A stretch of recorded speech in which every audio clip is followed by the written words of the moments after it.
السلام عليكم ورحمة الله وبركاته.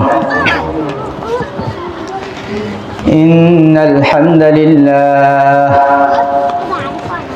نحمده ونستعينه ونستغفره ونؤمن به ونتوكل عليه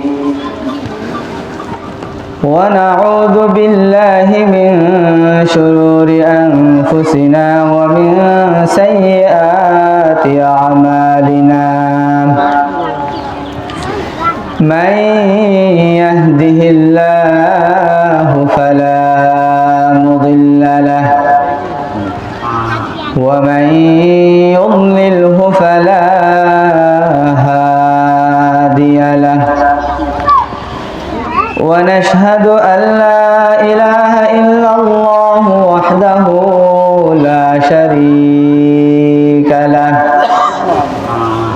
ونشهد أن سيدنا وسندنا وحبيبنا وحبيب ربنا وطبيبنا وطبيب قلوبنا وأولانا ومولانا محمدا عبده ورسوله صلى الله تعالى عليه وعلى آله وصحبه وبارك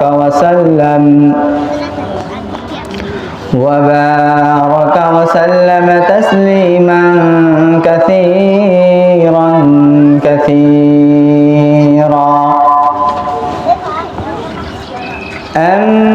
أما بعد فأعوذ بالله من الشيطان الرجيم بسم الله الرحمن الرحيم كل نفس ذائقة الموت وإنما توفون أجوركم يوم القيامة فمن زحزح عن النار وأدخل الجنة فقد فاز وما الحياة الدنيا إلا متاع الغرور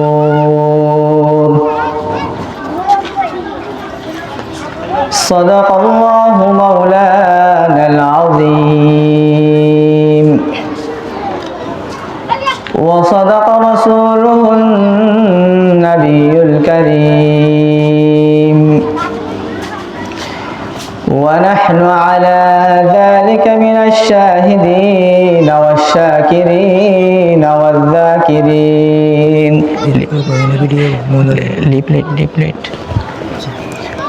والحمد لله رب العالمين. وقال رسول الله صلى الله عليه وسلم يتبع الميت ثلاثة فيرجع اثنان ويبقى معه واحد يتبعه أهله وماله وعمله فيرجع أهله وماله وعمله ويبقى عمله أو كما قال عليه الصلاة والسلام. اللهم صل على محمد وعلى آل محمد كما صليت على إبراهيم وعلى آل إبراهيم إنك حميد مجيد. اللهم بارك على محمد وعلى آل محمد كما باركت على إبراهيم وعلى آل إبراهيم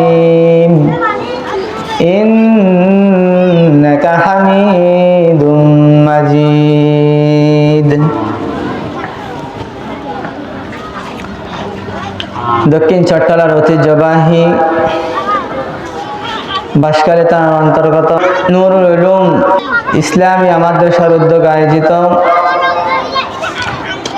আজকের এই মাহফিলের সম্মানিত সভাপতি, সমবেত ধর্মপ্রাণ সর্বস্তরের ভাইয়ারা, পর্দার আড়ালের পর্দানসীন সম্মানিতা মা ও বোনেরা, মহান রব্বুল ইজ্জত ওয়াল জালালের দরবারে লাখো কোটি শুকর আদায় করি যে মহান রব্বুল আলামিন আমাকে আপনাকে সকলকে দুনিয়াবি সমস্ত কাজ থেকে পার করে পবিত্র দিনে, পবিত্র সময়ে, পবিত্র জায়গা জান্নাতের বাগান মাহফিলের ময়দানে এসে বসার জন্য তৌফিক দান করেছেন। এজন্য সকলে শুকর আদায় করে আলহামদুলিল্লাহ। লক্ষ কোটি দরুদ ও শান্তি বর্ষিত হোক ইতিহাসের মহানায়ক, সুবিখ্যাত শাসক, কোরআনের সেবক, মানবতার মুক্তির দেশের হযরত মুহাম্মদ মুস্তাফা সাল্লাল্লাহু আলাইহি ওয়াসাল্লামের উপর, যার মাধ্যমে আমরা পেয়েছি ওই শ্রেয় মহাগ্রন্থ আল কোরআন। সে মহাগ্রন্থ আল কোরআন থেকে আমি আপনাদের সম্মুখে একটি মাত্র আয়াত কারিমা তিলাওয়াত করেছি। উক্ত আয়াতের মধ্যে আল্লাহ সুবহানাহু ওয়া তাআলা বলেন, কুল্লু নাফসিন যায়িকাতুল মাউত। আল্লাহ সুবহানাহু ওয়া তাআলা সৃষ্টি করেছেন, যত মাখলুকাত সৃষ্টি করেছেন আল্লাহ সুবহানাহু ওয়া তাআলা। প্রত্যেক জীবওয়ালা, প্রত্যেক জানওয়ালা জিনিসকে মৃত্যুবরণ করতে হবে, মৃত্যুর স্বাদ গ্রহণ করতে হবে। মৃত্যু যে বরণ করতে হবে, আমাদের যে মৃত্যু হয়ে যাবে, আমাদের মৃত্যুর পর আমাদের কি হবে? মৃত্যুটা সকলে বিশ্বাস করে, যারা আস্তিক যারা নাস্তিক সকলে মৃত্যুকে বিশ্বাস করে, কিন্তু মৃত্যুর জন্য প্রস্তুতি গ্রহণ করে না। মৃত্যুর জন্য কেউ প্রস্তুতি গ্রহণ করে না। মৃত্যুটা কিভাবে আসবে, সেটা কিভাবে, মৃত্যুটা কিভাবে আসবে, মৃত্যুটা আসে কিভাবে সেটা বোঝা যায়। মানুষ যখন কোনো একটা বিষাক্ত সাপ দেখে তখন মানুষ দূরে পালিয়ে চলে যায়, কারণ সে বিষাক্ত সাপ থেকে পালাই নাই, সে পালিয়েছে।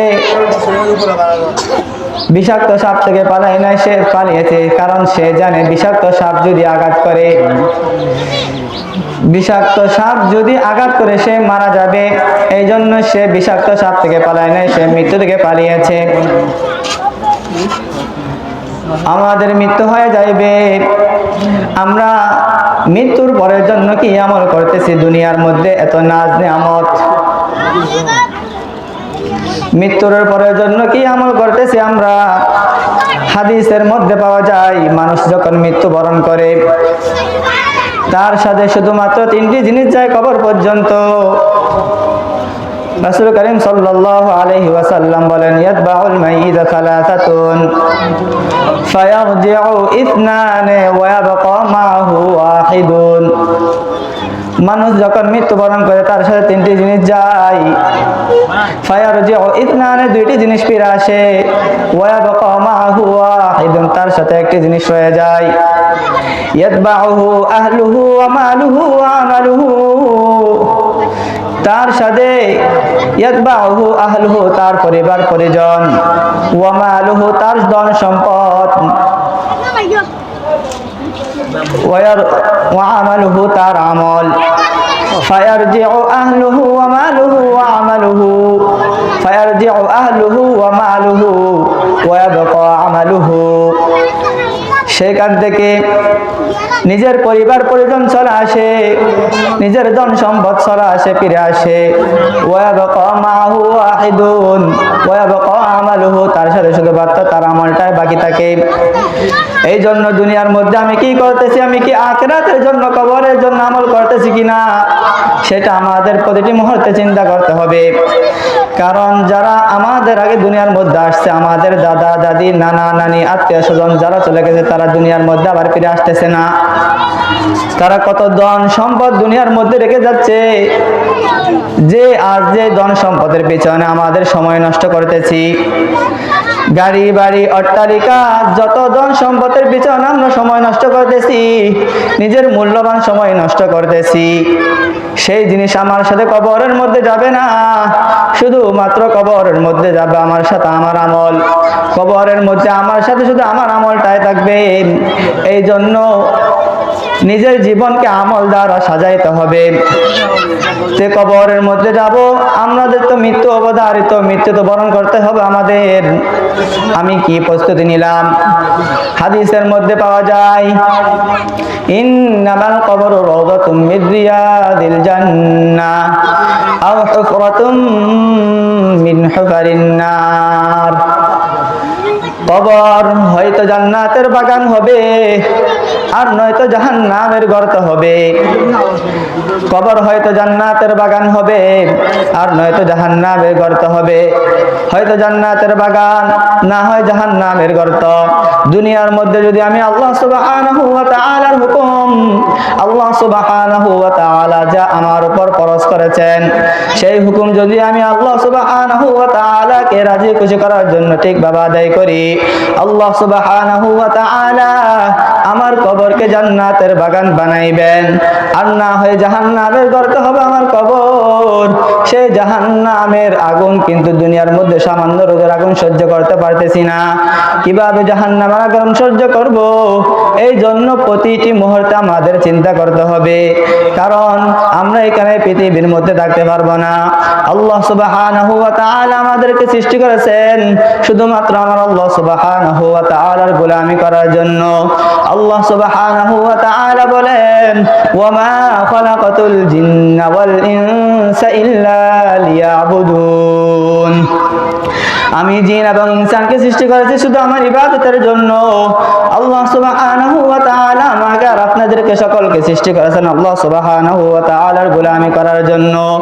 আল্লাহ সুবহানাহু ওয়া তাআলার গোলামি করে যদি আল্লাহ সুবহানাহু ওয়া তাআলাকে রাজি খুশি করতে পারি, তাহলে আমি আমার দুনিয়াও কামিয়াব, আমার দুনিয়াতেও সফল, আখিরাতের মধ্যেও সফল।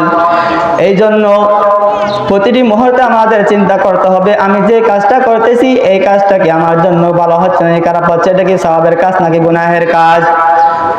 এই জন্য আল্লাহ সুবহানাহু ওয়া তাআলা আমাদেরকে যত সব ধরনের নিয়ামত দান করেছেন, সেই নিয়ামত আল্লাহ সুবহানাহু ওয়া তাআলার রাস্তায় ব্যয় করতে হবে। কারণ আপনার মৃত্যুর পর আপনার সাথে ওই জিনিসগুলো যাইবে। হাদিসের মধ্যে পাওয়া যায়, মৃত্যুর পর দুনিয়ার কোন আমলটা মৃত্যুর পর কবরের মধ্যে যাইবে। হাদিসের মধ্যে পাওয়া যায়, রাসূল করিম সাল্লাল্লাহু আলাইহি ওয়াসাল্লাম বলেন, ক্বালা রাসূলুল্লাহ সাল্লাল্লাহু আলাইহি ওয়াসাল্লাম, ইন্না মিম্মা ইয়ালহাকুল মুমিনা মিন আমালিহি ওয়া হাসানাতিহি বা'দা মাউতিহি ইলমান আল্লামাহু ওয়া নাশারাহু ওয়া ওয়ালাদান সালিহান তারকুহু আও মাসজিদান বানাহু أو مسجدا بناه أو بيتا لابن السبيل بناه أو نهرا أجراه أو أخرجها من ماله في صحته وحياته بعد موته। রাসূল করিম সাল্লাল্লাহু আলাইহি ওয়াসাল্লাম বলেন, ইন্না মিম্মা ইয়ালহাকুল মুমিনা মিন আমালিহি ওয়া হাসানাতিহি বা'দা মাউতিহি। মুমিনের মৃত্যুর পর তার আমল এবং সওয়াবের থেকে ওই জিনিস তার সাথে লাহাক হবে। ইলমান আল্লামাহু, ওই আলম, যে আলম সে শিখেছে, ওয়া নাশারাহু, এবং শিখেছে, ছড়িয়েছে। ওয়া ওয়ালাদান সালিহান তারাকুহু, ওই নেককার সন্তান, যে সন্তানকে সে দুনিয়ার মধ্যে রেখে গেছে, যে নেককার সন্তান, হাফেজ আলেম, হাফেজ কোরআন আলেম, আল্লাহওয়ালা, যে সন্তান মা বাবার মৃত্যুর পর মা বাবার জন্য ইসালে সওয়াব পৌঁছায়, এমন নেককার সন্তান, যে সন্তান 5 ওয়াক্ত নামাজ আদায় করার পর মুনাজাতের মধ্যে মা বাবার জন্য দোয়া করে, আল্লাহুম্মা রাব্বিরহামহুমা কামা রাব্বায়ানি সগীরা, আল্লাহুম্মা রাব্বিরহামহুমা কামা রাব্বায়ানি সগীরা। এমন নেককার সন্তান যদি দুনিয়ার মধ্যে রেখে যান, তাহলে এই নেককার সন্তান যতদিন পর্যন্ত দুনিয়ার মধ্যে বেঁচে থাকবে, ইবাদত করবে, ততদিন পর্যন্ত আপনার কবরের মধ্যে নেককার সন্তানের নেক আমলের সওয়াব আপনার কবরের মধ্যে যাইতে থাকবে। ওয়ালাদান সালিহান তারাকুহু আও মুসহাফান ওয়ারাসাহু, ওই কোরআন শরীফ, যে কোরআন শরীফ দুনিয়ার মধ্যে কি করেছে, সদকা করেছে, দুনিয়ার মধ্যে ছেড়ে গিয়েছে। আও মসজিদান বানাহু, ওই মসজিদ, যে মসজিদ নির্মাণ করেছে সেই মসজিদ যতদিন পর্যন্ত দুনিয়ার মধ্যে থাকবে, ততদিন পর্যন্ত আপনার কবরের মধ্যে সওয়াব যাইতে থাকবে। এই জন্য আল্লাহ সুবহানাহু ওয়া তাআলা যাদেরকে সম্পদ দান করেছেন, তারা আল্লাহ সুবহানাহু ওয়া তাআলাকে রাজি করার জন্য, খুশি করার জন্য আল্লাহর রাস্তায় দান করেন, আল্লাহর জন্য মসজিদ নির্মাণ করেন। আও মসজিদান বানাহু আও বাইতান লিবিনিস সাবিল বানাহু, এবং ওই ঘর, যেই ঘর নির্মাণ করেছে মুসাফিরদের জন্য, মুসাফিরদের মেহমানদারের জন্য যে ঘর নির্মাণ করেছে, সেই ঘরের সওয়াব, সেই ঘর যতদিন থাকবে ততদিন পর্যন্ত আপনার কবরের মধ্যে সওয়াব যাইতে থাকবে। আও মসজিদান বানাহু আও বাইতান লিবিনিস সাবিল বানাহু আও নাহরান আজরাহু, ওই ঝর্ণা, ওই নদী, যে নদী আপনি দুনিয়ার মধ্যে চালু করে গিয়েছেন, যেই পাইপ, যেই কূপ আপনি দুনিয়ার মধ্যে রেখে গিয়েছেন, সেই কূপ, সেই নদী যতদিন পর্যন্ত এই দুনিয়ার মধ্যে থাকবে ততদিন পর্যন্ত আপনার কবরের মধ্যে সওয়াব যাইতে থাকবে। এই জন্য আল্লাহ সুবহানাহু ওয়া তাআলা যাদেরকে এই সম্পদ দান করেছেন, আখিরাতের জন্য সেই সম্পদ জমা করেন, সেই সম্পদ জমা করেন, পরকালের সামান তৈরি করেন। আও নাহরান আজরাহু আও আখরাজাহা মিন মালিহি ফি সিহহাতিহি ওয়া হায়াতিহি বাদা মাউতিহি, নিজের সুস্থ থাকা অবস্থায় যে সম্পদ আল্লাহর রাস্তায় ব্যয় করেছেন, সেই সম্পদ আল্লাহ সুবহানাহু ওয়া তাআলা, সেই সম্পদের, যে সম্পদ আপনি দুনিয়ার মধ্যে রেখে গিয়েছেন, সেই সম্পদের সওয়াব, সেই ভালো জিনিসের সওয়াব আপনার কবরের মধ্যে যাইতে থাকবে। এই জন্য আল্লাহ সুবহানাহু ওয়া তাআলা যেই নিয়ামত দান করেছেন, এই নিয়ামতের বিনিময়ে আখিরাত কামাই করার তৌফিক দান করুন। আল্লাহ সুবহানাহু ওয়া তাআলা আমাদেরকে যা কিছু বলা হয়েছে এর উপর আমল করার তৌফিক দান করুন। ওয়া আখিরু দাওয়ানা আলহামদুলিল্লাহি রাব্বিল আলামিন। আসসালামু আলাইকুম।